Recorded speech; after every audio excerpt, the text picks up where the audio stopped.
Based on mobile Army surgical hospitals that were deployed during the Korean War.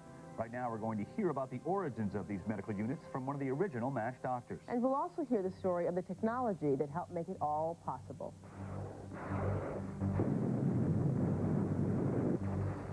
July 1st, 1950. The Korean War has been raging for only days, and American casualties are mounting quickly. To treat the wounded, the military implements a radical plan. They will place surgeons as close to the front as possible.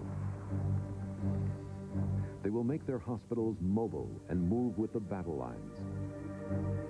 And they will use a brand new technology, the helicopter, to ferry patients as quickly as possible. They will call it MASH, and it will change battlefield medicine forever. Shortly after the war begins, Dr. Purdy Gould receives a phone call. He is to become one of the first MASH surgeons. I then found out I was being assigned to the 8055 MASH. And that's when I first even heard of a MASH. 4 o'clock in the morning, I was told to come over to the commanding officer's office. 7 o'clock, I was on the train. The very first MASH, the 8055, sets up in an abandoned schoolhouse. They are only 3 miles from the front line, much closer than the field hospitals of World War II. We could hear artillery all the time. Sometimes closer, sometimes you could step outside of the tent or out of the building, you'd see it at nighttime on the horizon flashes. The noise was always there. Many of the doctors are young and haven't even completed their surgical training. Now they are removing shrapnel, amputating limbs, even performing brain surgery. The pressure on all is relentless. Our maximum output, and we did something over, I think it was 40-some-odd major cases in one 24-hour period. You know, that's all the surgery we could do. I don't care how you want to calculate it, that's all you could do. Yet, one occasion, we had over 1,000 patients come through our portals in one 24-hour period.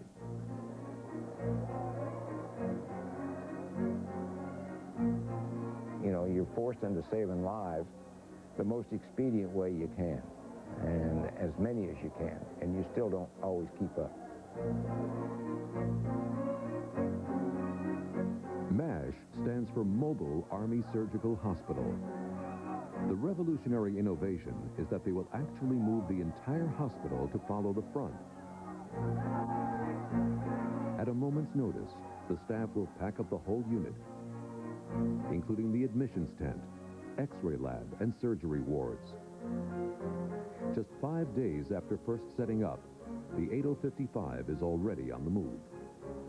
We could pack and be on the road in 3 to 4 hours. We could arrive at a spot, even going into tents, and be up and operational, receiving and operating in about 6 hours. When the Army advances, they advance. But when the Army retreats, they risk being left behind in enemy territory. Once in a while, we're on the wrong side of the line, so you did have to move in a hurry. And we'd also run firefights, and we were nervous. I won't deny that. It's a little scary. But one technology above all helps make MASH a success. It is a brand new invention called the helicopter. In 1950, the modern helicopter is still in its infancy. Its first test flight had been a mere 11 years earlier. The date was September 14th, 1939. The inventor was Igor Sikorsky. And the secret to his success was using 2 rotors, a large one for lift and a smaller tail rotor for control. With this combination, he could take off from a standstill and hover like a bird. During World War II, Sikorsky's helicopters are still slow and underpowered and see limited action. But by the Korean War, they are quick and agile and ready for a brand new mission. They will fly to the front lines to pick up the most severely wounded. Soldiers in such dire shape, they will die without immediate attention. Cliff Brown is one of the first helicopter pilots to carry patients to a MASH unit. Ambulance trips took hours and hours and hours, and you were talking about maybe 35 or 40 minutes in a helicopter, and ambulances took a long, long time. The Sikorsky H-5 is the first to see action. It carries only 4 people, a pilot and a medic inside, and a wounded soldier in each outside pod. Soon, other models follow, including the Bell 13, the glass bubble helicopter made famous by the television series MASH. Pilots ferry passengers from dawn to dusk when their lack of lights forces them to stop. Each time they visit the front, they may be vulnerable to attack. I was carrying a couple of guys back. I heard a bang, loud noise, and when I got back and landed, the next guy said, "Hey, you got a gunshot wound." And I said, where was it? And he said, "It went right through the litter capsule," and I damn near died. I said, "Oh, no, where?" And he said, "Don't worry, the bullet went between his knees." I thought, oh, wow, is that a relief? Despite the dangers, the helicopter is a remarkable success. In the first year alone, it is used to evacuate over 5,000 wounded. Many a soldier owes his life to Sikorsky's invention. During the course of the war, MASH 8055 will admit over 50,000 patients. Remarkably, they will save an incredible 98% of the wounded. For pilots and surgeons alike, it is an unforgettable experience.